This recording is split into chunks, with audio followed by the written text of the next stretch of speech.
Kogilu layout ಜನಕ್ಕೆ ಹೊಸ ವರ್ಷಕ್ಕೆ ಹೊಸ ಮನೆ ಕೊಡ್ತೀವಿ ಎಂದಿದ್ದಂತಹ ಸರ್ಕಾರ ಅದ್ಯಾಕೋ ಪ್ರಕ್ರಿಯೆಯನ್ನ ಸ್ಲೋ ಮಾಡಿದ ಹಾಗೆ ಕಾಣಿಸ್ತಾ ಇದೆ. ಈ ಕಡೆ ಮನೆ ಸಿಗದೆ ನಿರಾಶ್ರಿತರು ಕೂತಲ್ಲೇ ಕೂತಿದ್ದಾರೆ, ಮತ್ತೊಂದು ಕಡೆ ಜಿಬಿಎ ಒಂಟಿ ಮನೆ ಯೋಜನೆಯ ಲೆಕ್ಕಾಚಾರವನ್ನ ಹಾಕ್ತಾ ಇದೆ.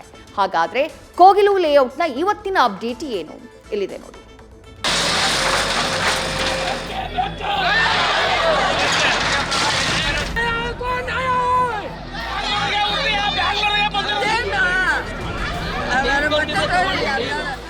ಇವತ್ತಿಗೆ 14 ದಿನ ಆಯ್ತು. ಕೋಗಿಲು ಲೇಔಟ್ ಜನ ಮನೆಗಳು ಡೆಮಾಲಿಷ್ ಆದ ಜಾಗದಲ್ಲೇ ಕೂತಿದ್ದಾರೆ. ಕೇರಳ ಸಿಎಂ ಟ್ವೀಟ್, ಹೈಕಮಾಂಡ್ ಆಜ್ಞೆಯಿಂದ ಸರ್ಕಾರ ಏನೋ ಮನೆ ಕೊಡ್ತೀವಿ ಅಂದ್ಬಿಡ್ತು. ಈಗ ಯಾವ ಲೆಕ್ಕಾಚಾರದಲ್ಲಿ ಇವರಿಗೆಲ್ಲ ಮನೆ ಕೊಡೋದು ಅನ್ನೋ ಚಿಂತೆಗೆ ಬಿದ್ದಿದೆ. ಇದರ ಪರಿಣಾಮ ಹೊಸ ವರ್ಷಕ್ಕೆ ಹೊಸ ಮನೆ ಕೊಡ್ತೇವೆ ಎಂದಿದ್ದ ಸರ್ಕಾರ ಇನ್ನೂ ಪ್ರಕ್ರಿಯೆ ಮಾಡೋ ಹಂತದಲ್ಲೇ ಇದೆ.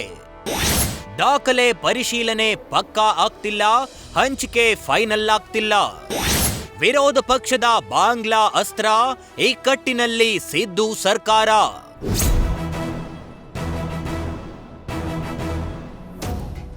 ರಾಜೀವ್ ಗಾಂಧಿ ವಸತಿ ಯೋಜನೆಯಡಿ 11.20 ಲಕ್ಷ ಮೌಲ್ಯದ ಫ್ಲಾಟ್ಗಳನ್ನ ಕೊಡ್ತೇವೆ ಅಂತ ಸರ್ಕಾರ ಏನೋ ಘೋಷಣೆ ಮಾಡ್ತು.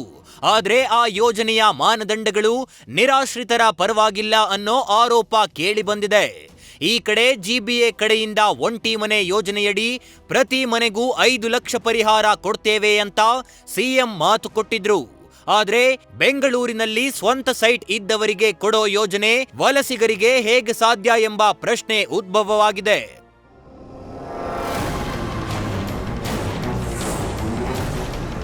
ಅಂದುಕೊಂಡಷ್ಟು ಸುಲಭವಿಲ್ಲ ಪುನರ್ವಸತಿ ಕಲ್ಪಿಸೋದು. ಈ ಕಡೆ ಬಿಜೆಪಿ ಜೆಡಿಎಸ್ ನಾಯಕರು ಬೇರೆ ಅಕ್ರಮ ವಲಸಿಗರು ಬಾಂಗ್ಲಾದವರು ಇದ್ದಾರೆ ಅಂತ ಆರೋಪ ಮಾಡ್ತಿದ್ದಾರೆ. ಇದರಿಂದ ಸರ್ಕಾರಕ್ಕೆ ತಲೆ ಬಿಸಿ ಜಾಸ್ತಿಯಾಗಿದೆ.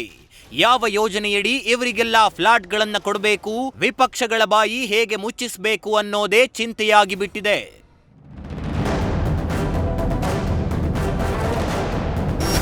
ಕಳೆದೊಂದು ವಾರದಿಂದ ದಾಖಲೆಗಳ ಸಂಗ್ರಹ, ಪರಿಶೀಲನೆ ಅಂತ ಜಿಲ್ಲಾಡಳಿತ, ಜಿಬಿಎ, ತಹಶೀಲ್ದಾರ್ ತಂಡಗಳು ಸರ್ಕಸ್ ಮಾಡ್ತಿದ್ರು.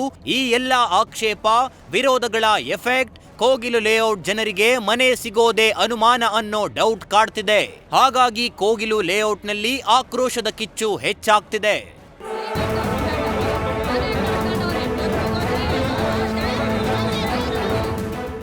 ಅಂದ್ಹಾಗೆ ಕೋಗಿಲು ಲೇಔಟ್ ಜನರಿಗೆ ಸರ್ಕಾರ ಮನೆ ಕೊಟ್ರೂ ಸಮಸ್ಯೆನೇ, ಕೊಡದೆ ಹೋದ್ರೂ ಸಮಸ್ಯೆನೇ.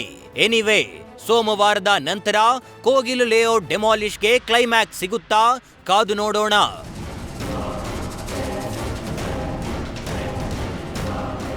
Bharat Krishnappa, news first, Bengaluru.